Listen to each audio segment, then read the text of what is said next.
All right, we're here. We JR, are here. man.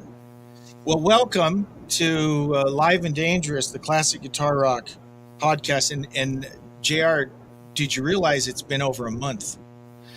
You know, I hadn't thought much about it because time flies when you're having fun. But yes, I did think, it's been a little bit of time since I spoke to my good buddy Jeremy. Well, one of the commitments I made about 2 months ago was we were going to do this weekly, and you see how that's worked out. Yeah, how's it working out for you? It's not working out too well, actually. But I'm excited to be here. And the topic tonight, this is always kind of fun to do. By the way, if you're joining us, we're on YouTube, we're on Facebook, we're on the Twitter, which is now called X. Did you know that, JR? I actually like the logo, although it seems that the change in name was somewhat controversial. So, kind of. And I don't. Yeah. So whatever. Twitter is now called X, but we're live on X. I heard it. a little bit of ZZ Top there. Yeah, they might show up in our list. They might show up in mine. I'm not saying anything. A little bit of a teaser there. What we're going to do tonight, we need to do. This is something that you do. This is kind of like I put it up there with like doing your taxes. It's something you regularly need to do to keep things in line. Every 6 months, every year, you got to go through your top 10 albums list. And it changes, right? It might change in a week. We might have a completely different list. So I've done this with all of my past hosts. And so how many lists would that be? Well, there's JR, you're the last co-host. You're not going anywhere. Yeah. Okay. You're not going anywhere. So just let me allay your fears. Right? But we've done it twice. 2 other times we've done our definitive top 10 list, which begs the question, how definitive are they if we change them every 6 months? I don't know. Well, I think you need to have at least 4 or 5 definitive top 10 lists. I know that my taste has become more eclectic with aging. Yeah, for sure. So we're going to get to that. I do have, by the way, gas station fountain drinks are the official beverage of the CGR. And the gas station I went to was out of large lids. I see you've got yours. Yes, well, it's official. So I had to take the lid from their little Slurpee. Yeah, Frosty, Slurpee. Hey, at least when you tip it over on the keyboard, you have some degree of protection. It gives you like a second or two more time to rescue. Good point.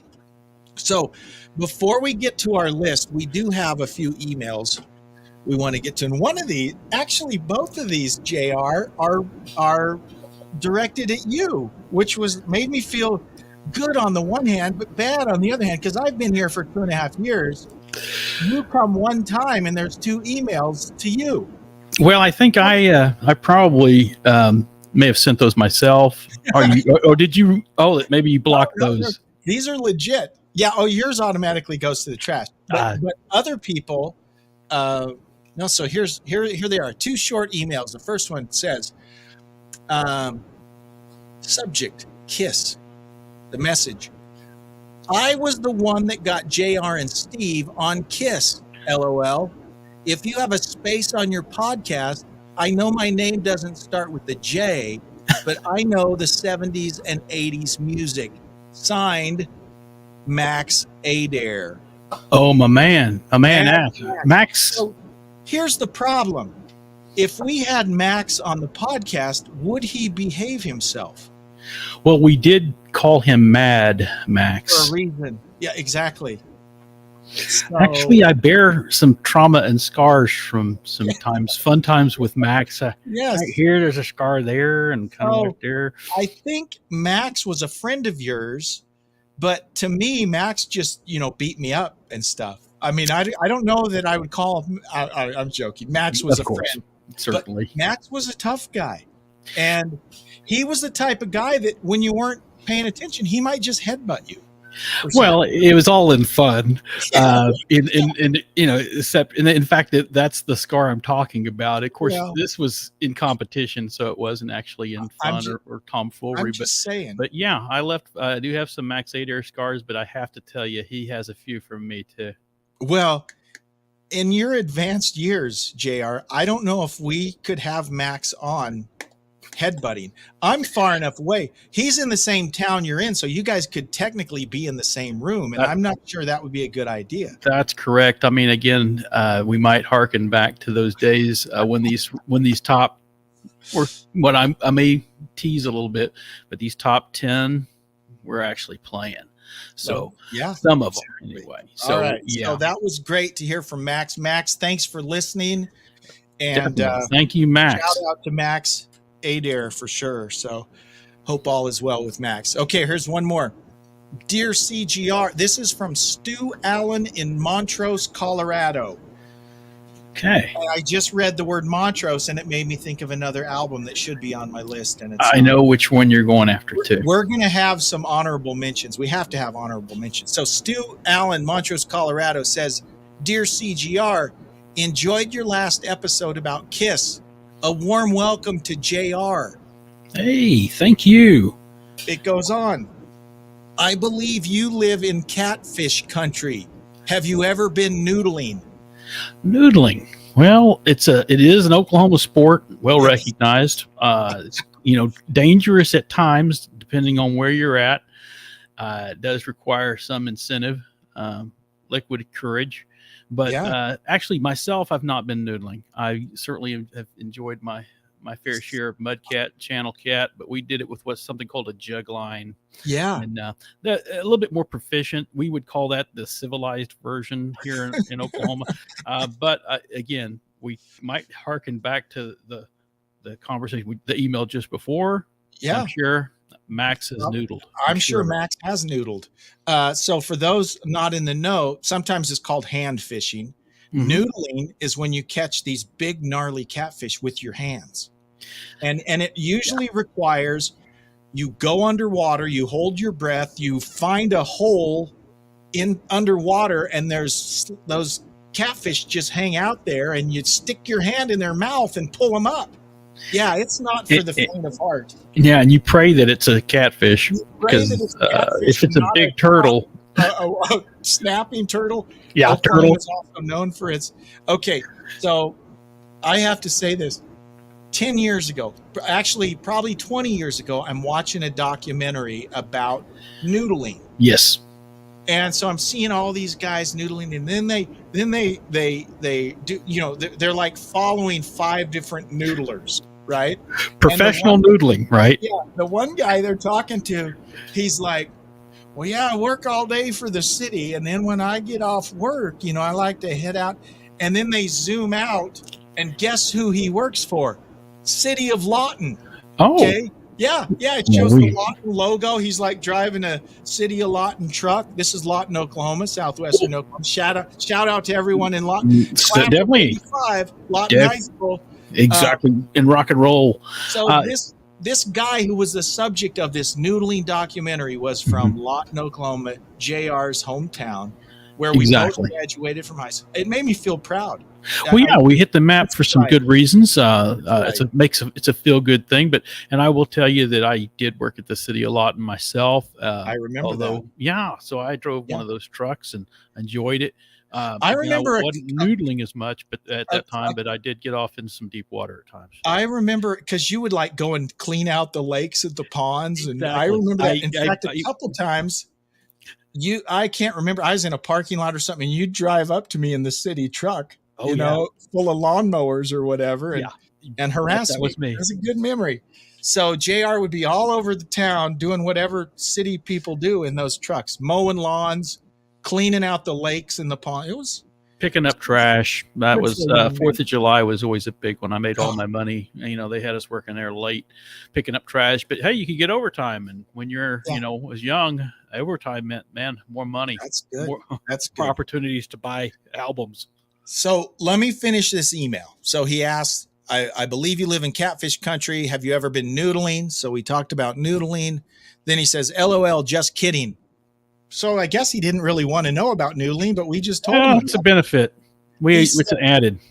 He says, we're givers. We're givers here. Okay. He says, I am firmly in the camp that believes Kiss is one of the great bands simply because they were fun. People rail on them because they're not the greatest musicians or whatever, but I recently saw their End of the Road tour and had a blast. And isn't that what rock and roll is all about? Keep on rocking. Exactly. Well, and we touched on that, didn't we? Sometimes what makes them great isn't just one particular thing.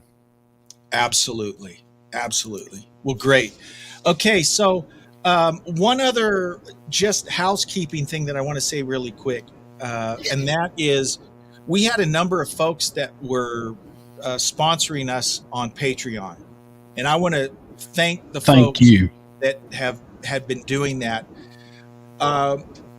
We made the decision to change platforms as far as our support goes. And so we shut down our Patreon. Again, thank you to all of those that were on Patreon. You won't get billed, you won't see that coming out of your account anymore. We had $3 a month and $6 a month, folks. So we aren't using Patreon anymore. What we're using now is on Twitter. There's two ways to do it, and it's only $1 a month, whichever way you do it.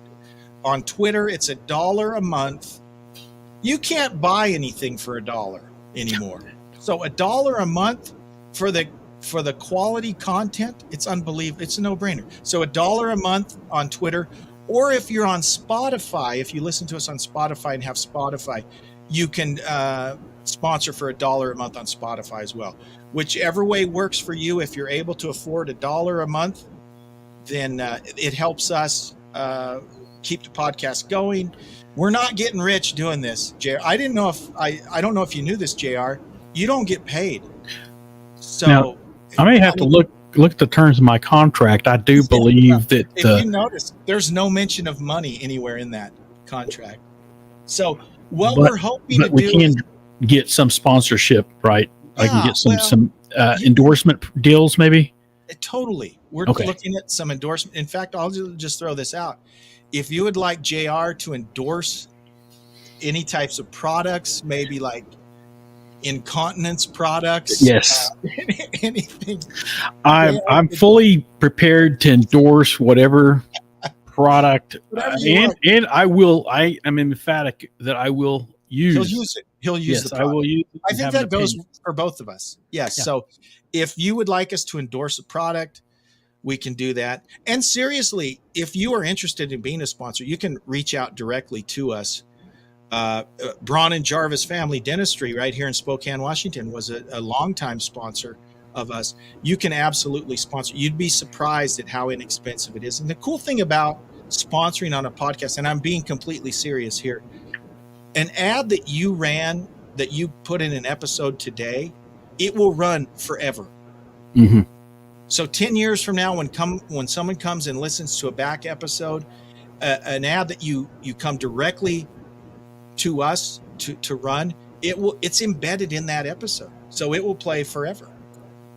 So good to know. That's the gift that keeps on giving, the ad that keeps on paying. It never goes away. So if you're interested in that, email us classicguitarrock@mail.com, and we can give you all the information on that. I feel like this is kind of like the Jerry Lewis telethon. It might be, but we're missing a few things. Missing a few things like the variety of entertainment, variety of talent, that sort of thing. Other than that, it's just exactly, only different. Okay, all right. When we come back, we're going to talk about our definitive top 10 list. So stand by, and we'll be right back.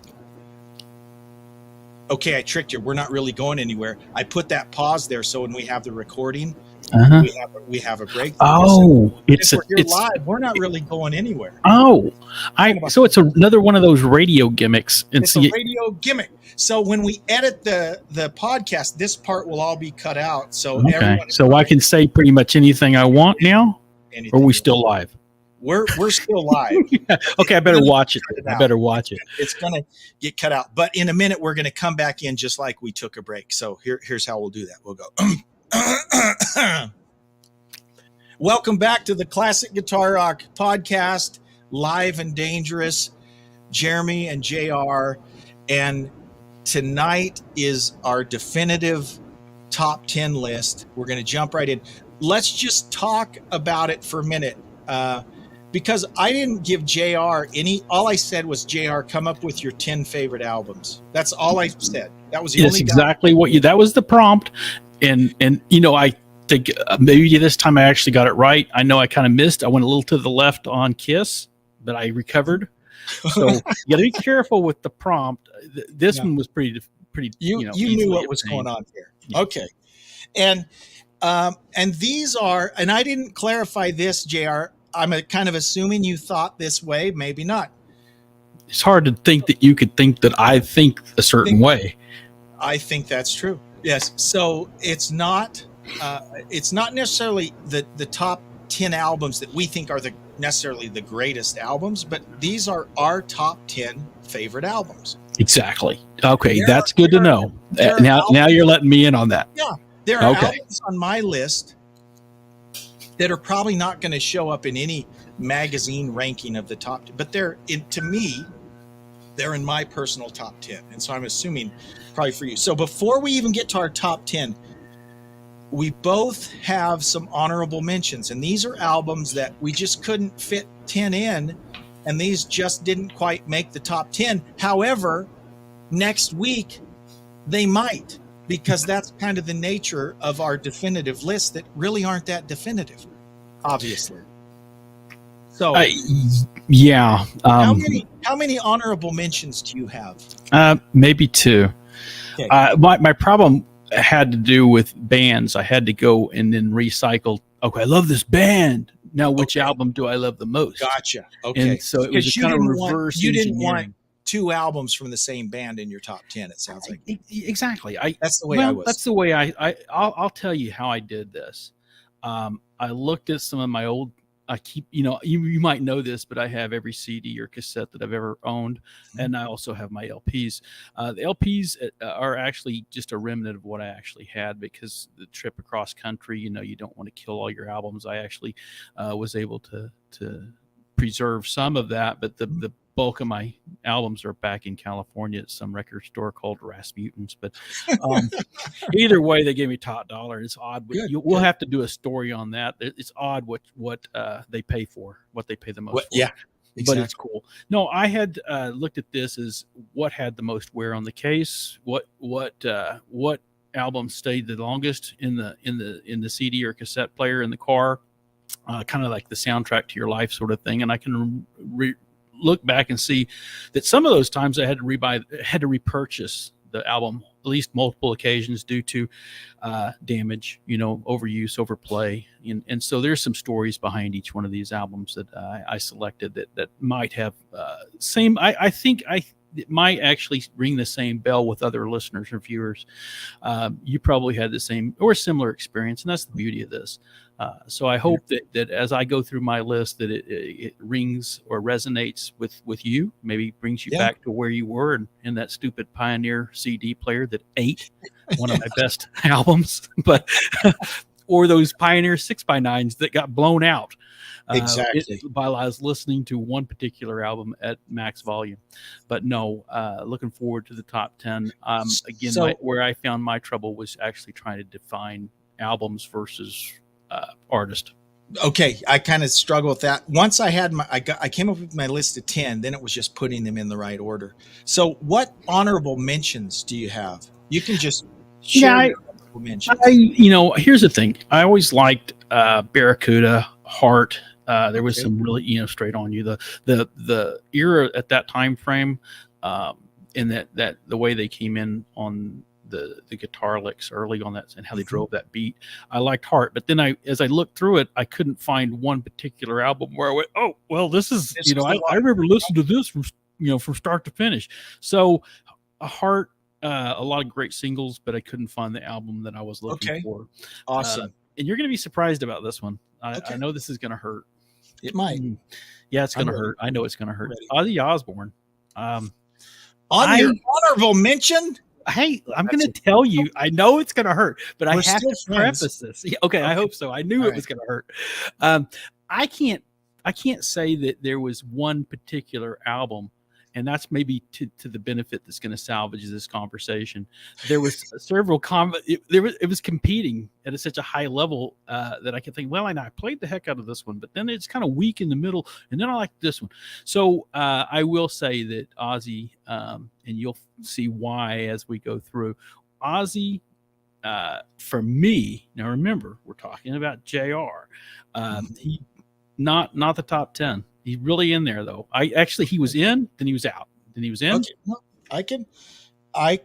I can get past this, Jay. I hope so, because I know that our friendship hinges on this, and I'm glad I got you to commit to my permanence before I mentioned this. It's okay. So, are those your only honorable mentions? Yeah, that's it. I could toy with some other ones, but I think that in the interest of brevity, I'll give mine, and again, in a week or two, some of these could be on my. I actually have 3 of honorable mentions. My first honorable mention is the debut album from Dire Straits, Sultans of Swing, was the single, right? But I just over the years really love that album. That's an album I like to put on at night, and I sleep. Not because it's boring, but it's kind of on the mellow side. It's beautiful. I just like that. I really like that album. And since about the time I was about a sophomore in high school, I've played the heck out of that album. Well, I remember you mentioning that too, Jeremy, and I think that you may have been a little bit more of a mature listener at that time frame. There were songs I really loved on that, and but then it grew on me. And I much prefer that than like the whole Money for Nothing. Mm-hmm. And there's nothing wrong with that, but that first from 1978, that first Dire Straits album, I really like. The other one doesn't surprise me, Yeah. So the other one I have, and this is one that is not going to be on anyone's list, but for pure me playing the heck out of it, I bought it from the Columbia House Record Club for 99 cents. It didn't count towards my membership, but it was 99 cents, so I bought it. It's Fire Down Under by a band called Riot. Ooh. And I have a whole episode about Riot somewhere, the greatest band you've never heard, or the greatest album you've never heard. It's about this album. So that's a honorable mention. Here's one that really I almost went in and changed things because I had forgotten about this album. Def Leppard's High and Dry could very easily be in my top 10, and maybe it's in JR's. Maybe that'll show up. We'll see. I don't know. Ooh. So Def Leppard High and Dry is an honorable. So I throw one across your bow, and you send one right back at me. Yes. Okay. So here's what we'll do. JR, you share your number 10, then I'll share my number 10, and we don't have to spend a whole lot of time in each one. So what's your number 10? And because this way we get to see if we have any. So we're going backwards. Yes. Yeah. We're going backwards. Okay.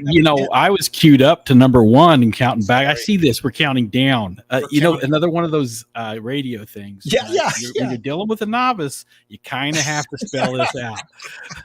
Okay. What's your number 10 album on? This is J.R. Stanton's definitive rock album list. And I think Max Adair would be behind me on this one.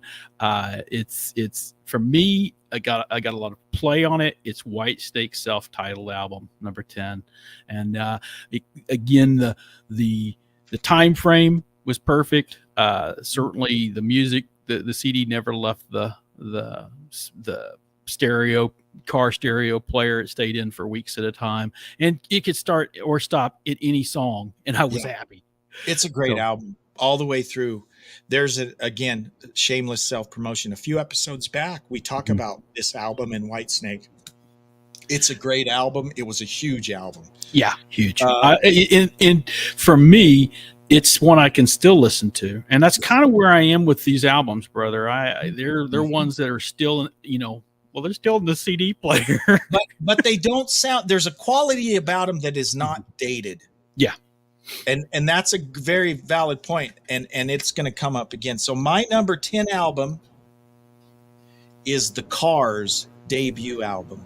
That's one JR listened to a lot too. I like that. And I will tell you that I was struck because, not being the aficionado across genre, I put Cars on and then took them off. Thought, well, they're not heavy enough, or we're looking for rock or a lot of feature on the guitar. But talk about one talented band. As long as your Milli Vanilli album doesn't show up on this, how dare you? How dare you? If you keep your Milli Vanilli off, I'll keep my Village People off. Okay. Can we agree on that? We can agree on that. A gentleman's agreement. All right. So now you're number 9, JR. Number 9. Okay. Well, again, I'm with a self-titled album, but I would argue the same thing, even though it spans to a different part of the time frame. Audio Slave. Slave. Yes, at any point in time, listening from Cochise to any of the elements of that album, wherever it lands, I Am the Highway, Show Me How to Live, Gasoline, all of these. Doesn't make any difference what song pops on from that album, because it was staying. In fact, here's a story. I've actually opened cases and the CDs are missing, and I'm going, oh crap, did I leave that in the player? That happened a lot to me, and it was because they were my favorite. And that's what's interesting, is you lose some of your favorites because you put them in and you just never take them out. But that album, start to finish, I don't care where I got into the car, I could sing that album and rock along with it, and so it survived for me. It survived. And what year did that come out? I'm going to say 2002. Because I gotta be honest. I mean, I'm aware of Tom Morello. I've heard Cochise, right? Yes. But my exposure, my familiarity with Audio Slave is very limited. But Tom Morello, he appears in a lot of different. I'm still listening to him. Yeah. He still has good stuff. I try to with him, I have to dissect him because he has some things that I'm really not interested in. But you can tell he has talent in regards. He has talent and noise, right? He just makes noises that are cool, and he finds a way to make them work. Exactly. In fact, I think that was some of the pieces he's responsible for, is the way he introed in several of those songs. And that's, I guess, again, you could call that Audio Slave. Maybe it is more Morello, but and I have a certain affinity for Chris Cornell. I'm gonna go. Chris Cornell was awesome, right? Yeah. I'm gonna go back and listen to some Audio Slave just because I don't know enough about them. So that was your number 9, right? 9. My number 9 is, and this will be maybe controversial until maybe it'll make more sense at the end. This is my only Black Sabbath album, and the album I'm picking is Heaven and Hell with Ronnie Dio. That's my number 9 album. Well, I actually, with Ronnie James Dio, yes. I think they may have enjoyed, I don't know, from a commercial standpoint, more success, but with other singers. But Ronnie James Dio certainly is talented, and I listened to a lot of that time frame when he was there. And you think about the Never Say Die album, the last one with Ozzy, which compared to Heaven and Hell, it's terrible. There's a few good songs on it, but Ronnie brought a whole new lease on life to the band. Now, I would not, Master of Reality, that maybe is a bigger album from the Sabbath catalog. But for me, just like you mentioned, the Audio Slave album, the Whitesnake album, I can put on that Heaven and Hell album anywhere. It doesn't matter. It's going to be a good song. And it's just a great album. It's a great album. And I think that's how you go with these. I mean, if I got to if you get in the minutia of what was successful, or is this an all-time great list for everyone, I think you lose track. I certainly, as you said, we could recategorize these on to different levels, but I think Black Sabbath, it has to show up on the list. Yeah. Although it didn't show up on mine. All right. So number 8, JR, what's your number 8? Okay, another one that's going to probably hit below your expectation, but hits high on mine. The Cult Sonic Temple, and I know that you know a little bit about that because we've talked about it in the past. Again, came out in '89, and I think about what was I doing in '89? Well, this is another. This actually was my brother's. We talk about my brother Steve a lot, but I managed to steal this CD for well over 6 months, and he didn't know before it. He noticed. Yeah, before he noticed. And so there were some things about this that drove me similar to Audioslave.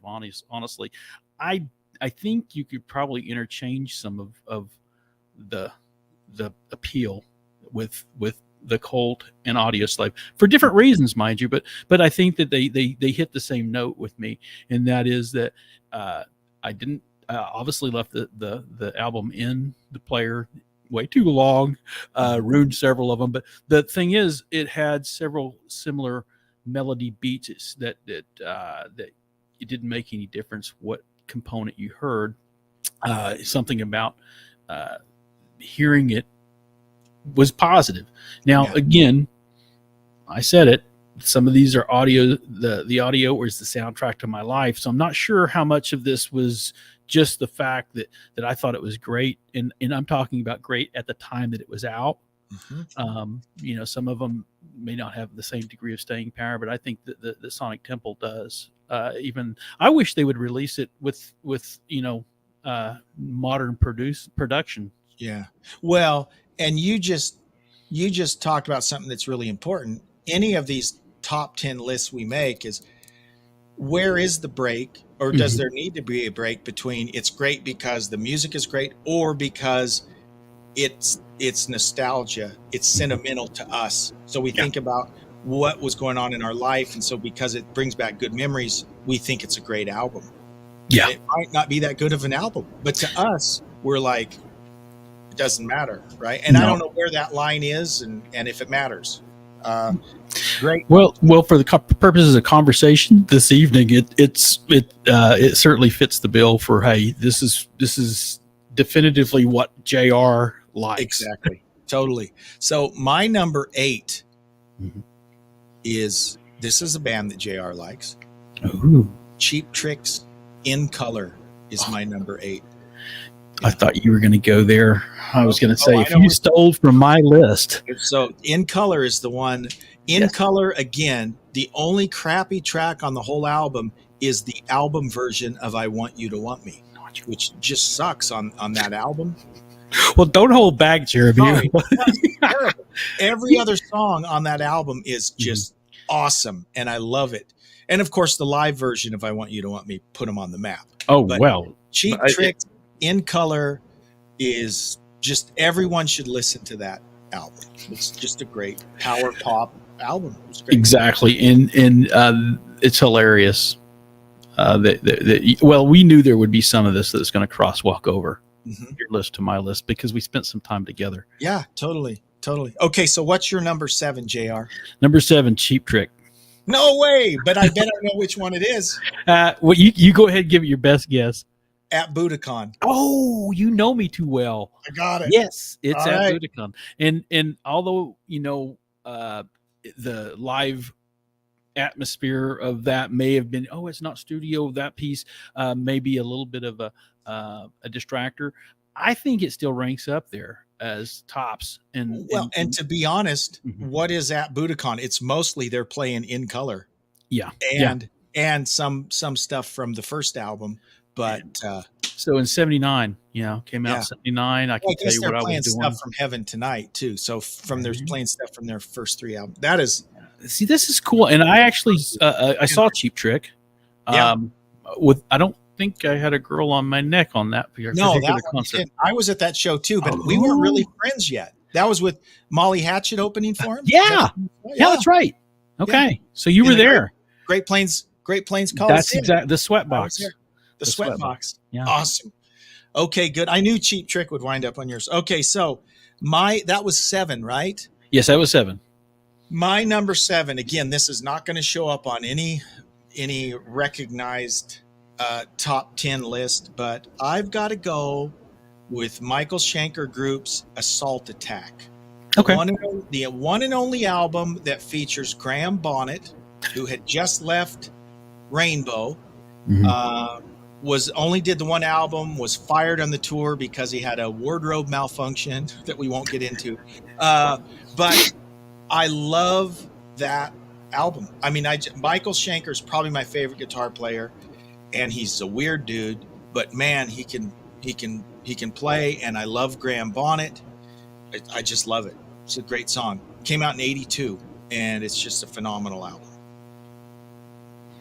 So we're down to number 6. Yeah, and I'll have to tell you that I battled in and out on this one. 1977, Queen. Oh, I can tell you what I was doing when We Are the Champions came out. I can tell you, it was my, and I wrestled. This was my walkout. Yeah, my walkout. But what's funny is the transitions for that actually tie you into the whole album. So is this News of the World? What yes, album? News of the World, 1977. Okay, all right, okay. And Queen, I remember that it was the distinct nature of that. I can tell you again where I was, what I was doing, and this was one of those albums that I kept repurchasing, and so it had purchase power. I would argue that there's probably still selling albums, this album, sure. And simply because the fact that We Are the Champions, We Will Rock You. These all of those songs are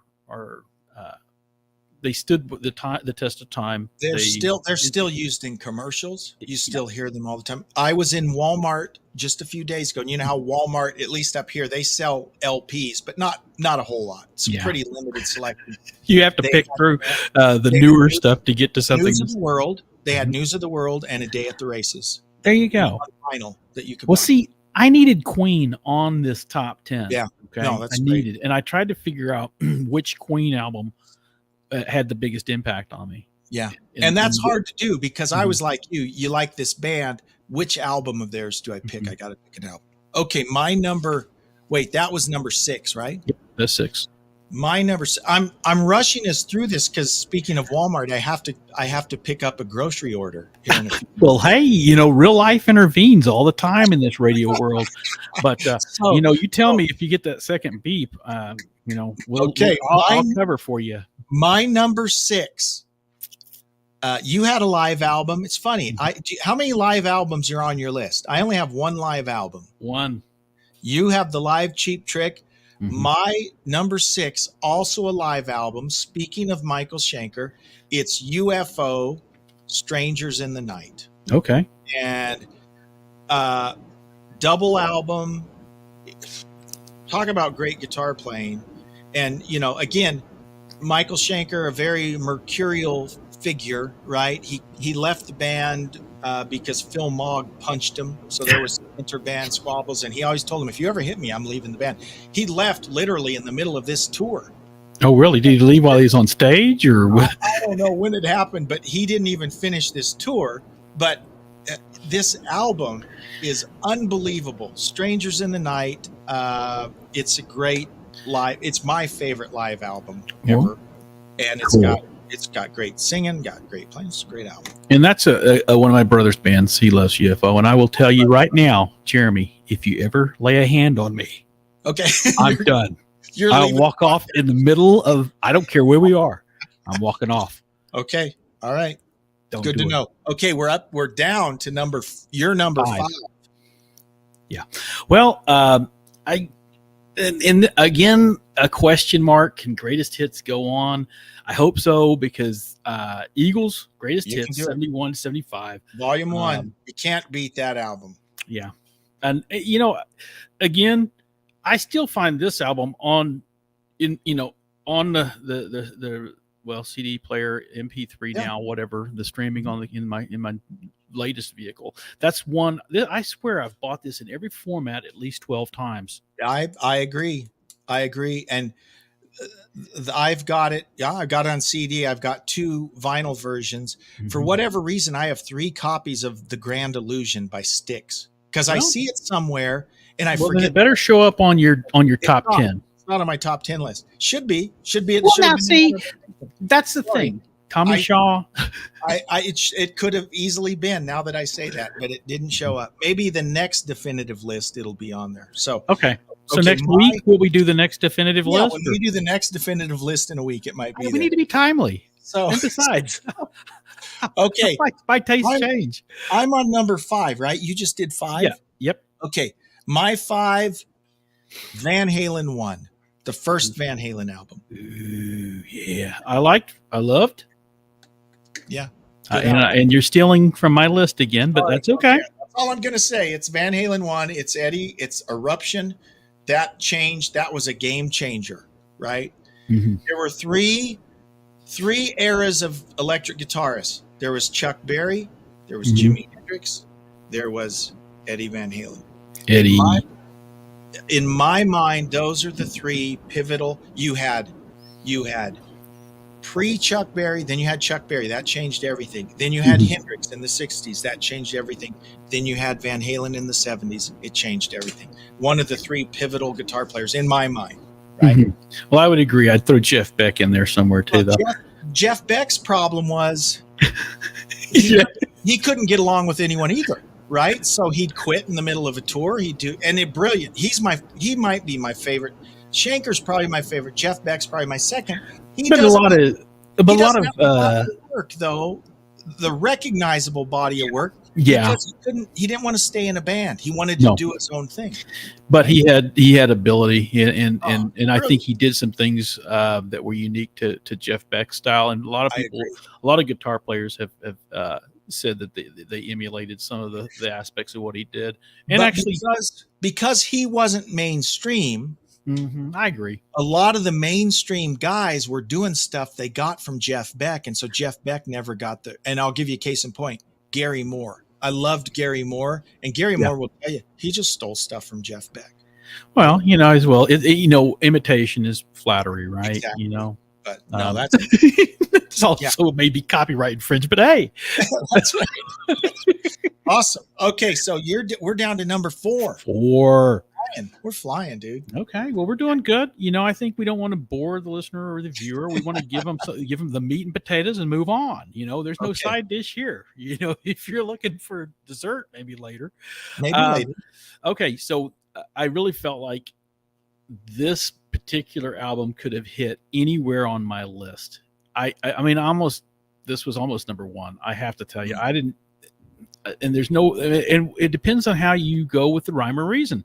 But Right, AC/DC Back in Black blew up several speaker sets in my house, in my car, and they sound better louder, is what I always thought. And again, and I guess I felt that way in the 80s. Now I can't hear as much, so we've learned to turn it down just a bit. But no, that has to be, in my mind, has to be on everybody's list, and it better at least have thought about. It's not on my list. And Well, as soon like as I you said, thought about. I know. Well, it huge album. One Well, I next played a lot. As I was making my list, I didn't. Well, it's easy to overlook AC/DC because, they admit that their driving guitar and the uniqueness is incorporated into every song. Well, But my favorite quote is when Angus says, "I get sick of people telling us we've made the same album 12 times. We've made the same album 13 times." I heard that. But here's the thing: out of all those albums, Back in Black, probably I would say it's one of their best selling albums. I would also say that It's the same thing. You can put the needle down anywhere. Every single song, it's all killer, no filler. Yeah, totally. Yeah, that's awesome. That's a great one. That was my number 4. My number 4 is Judas Priest's British Steel. Man. Oh, Yeah. now I'm having some regret. Yeah, Judas Priest, Rob Halford, and That's the first album, JR. You knew me when I was a fledgling guitar player, right? Yes. Oh, yeah. That's the first album I actually said, I'm going to learn to play this album. Yeah, but And- Jeremy, you were born good. I remember your ability was like straight out. Like, Well, it's been uncomfortable for your mother, this- but anyway, you came out with a Les Paul. This was the album. The very first song I sat down to learn from a record was Grinder by Judas Priest from this album. Mhm. And then I went on and learned Metal Gods, and I learned most of the album. Just a huge album. And I talked about how some albums have held up better than others. This album, for whatever reason, the production, it's just, it's a really good album, and it holds up a lot better than most of the Priest albums that came after, in my opinion. But, Well, I do have a little remorse because I you don't think about something until somebody else says it. Mhm. But yeah, Judas Priest, talk That's about some staying stuff. power. There's a couple of their albums that definitely withstand the same test of, hey, they were left in for weeks at a time. So Yeah. yeah, not a bad 4. That's not a bad. So what's your number 3? Oh, this is going off the You're charts, getting- my man. It's You know, getting oh yeah, serious now. I just went rogue. This one is Book of Dreams By the Steve Miller Steve Band. Miller Band. I love that album. Yeah, I but love see, it. that's where the argument for me was in my head. Tons of conflicts, that I'm constantly in Mm. some kind of degree of turmoil psychologically. I don't have a problem with that pick. I love that album. Well, I love that album. where to put it though? Here's the thing. Yeah. It had the greatest influence over me. I will say that it was 1977 when I was coming into, I'm music is my life. This is what's important. And again, the test for me on definitive albums was, could I sing every song could I sing along with every song? I mean, if we went with what I could sing, we might lose track here, but because there's tons of admiration. Yeah, not so much on the talent, but I don't have the same kind of talent these guys do, and that's why I can appreciate someone like Steve Miller.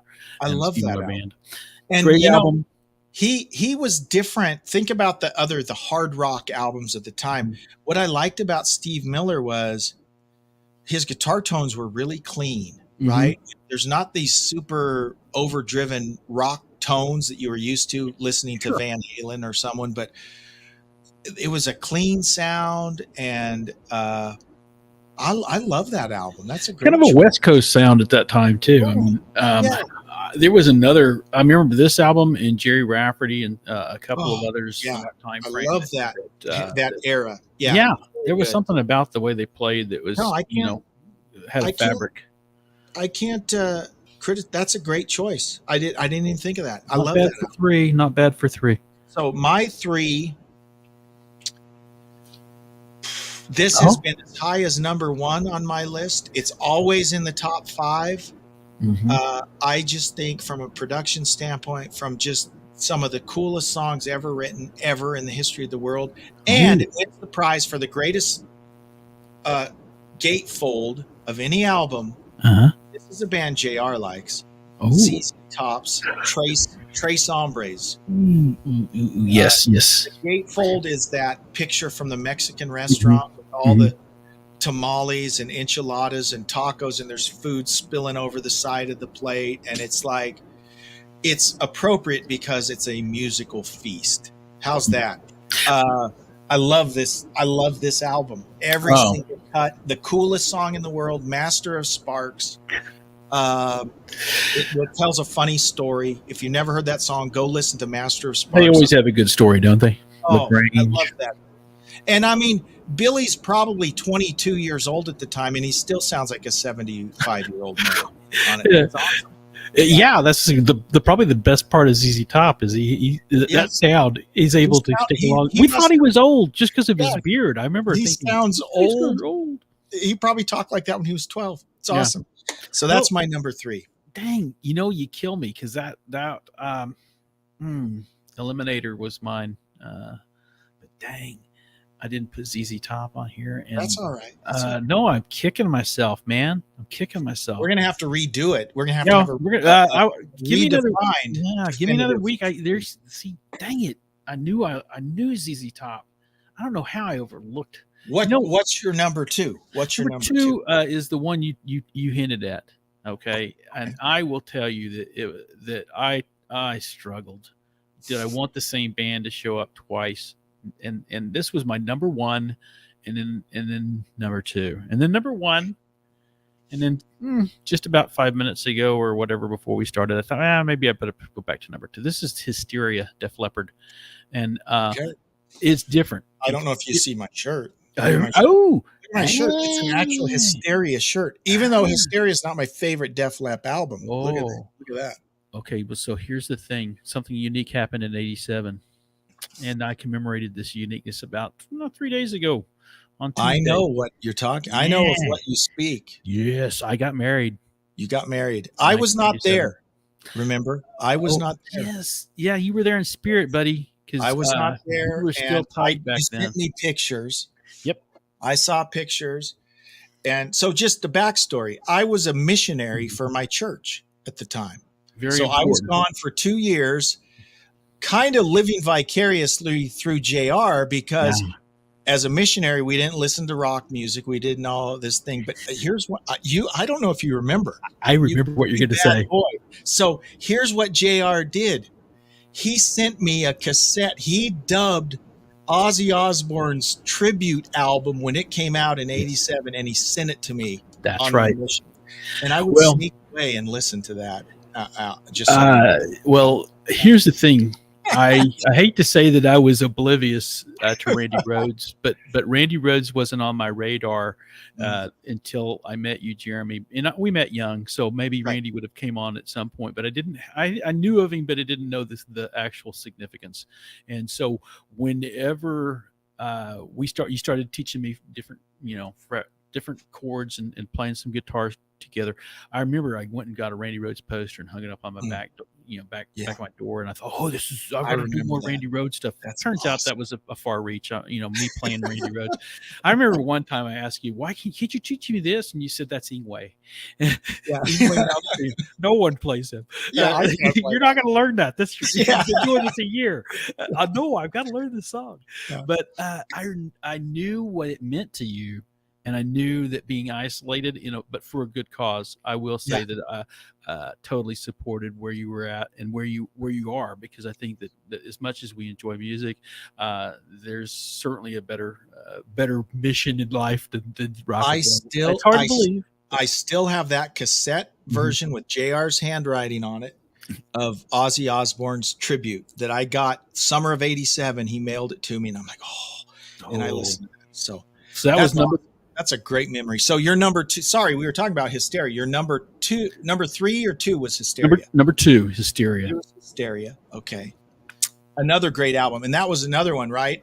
During that same 87, when I'm a missionary, I would be out and I'd hear it, and I'd go, that's the new Def Leppard. That sounds really good. Same with Whitesnake. I'd hear that Whitesnake playing. There was a lot of good stuff in 87 that I had to catch up on. When you got back.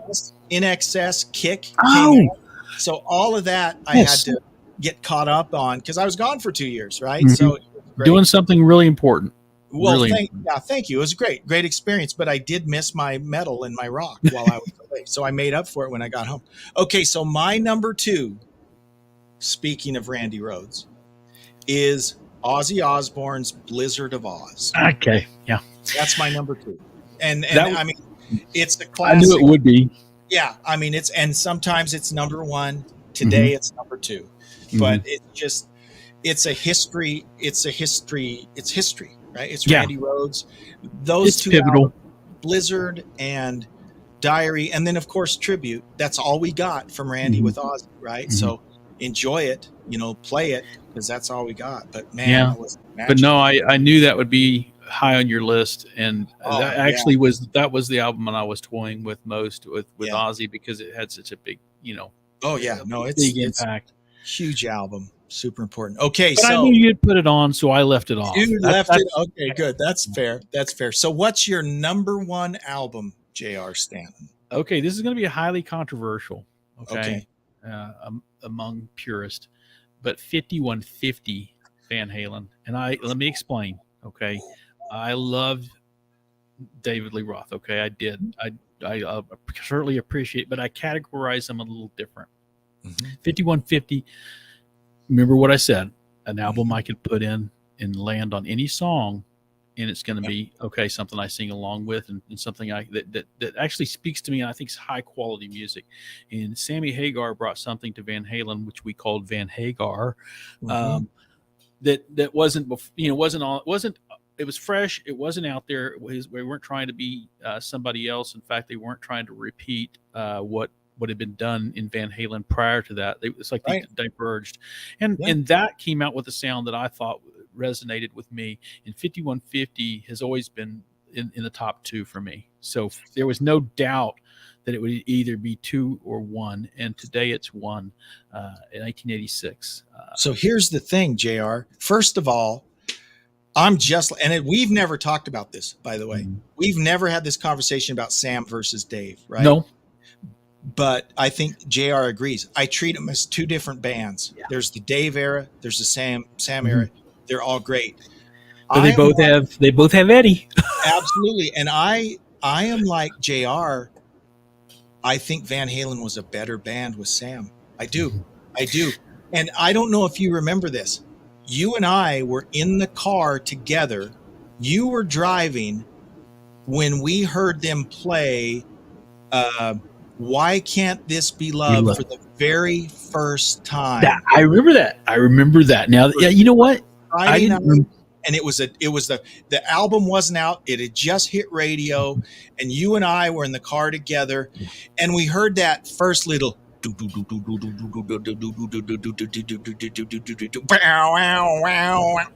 at first, for the first few seconds, at least me, I was like, oh, I'm not sure about this. But then once the singing came in, I was all in. And Hagar still does it. Sammy Hagar. I don't care where he is or what he's doing. You get the idea. There's a party right there with him. Yep. The Cabo Wabo or didn't they have a bar attached to the stage? I think they did. They did at one point. Of course, the Cabo's still. I mean, it's a business. Well, the Red Rocker. When you join him together, years old, and he's not. Yes, he is. At least 75. Really? Well, I track him on Instagram and on Twitter. And I keep up with Sammy because he's actually very vocal. He'll share stuff, and he's very open, and he's kind of family oriented. He's off. No, I'm a huge Sam fan, and I think that's a great album. My number one, and I've talked about this on several episodes, but my number one album today is 2112 by Rush, 1976. Love that album. Great album. And I fully agree with that. But again, I'm going to concede to say that I knew it'd be on your list.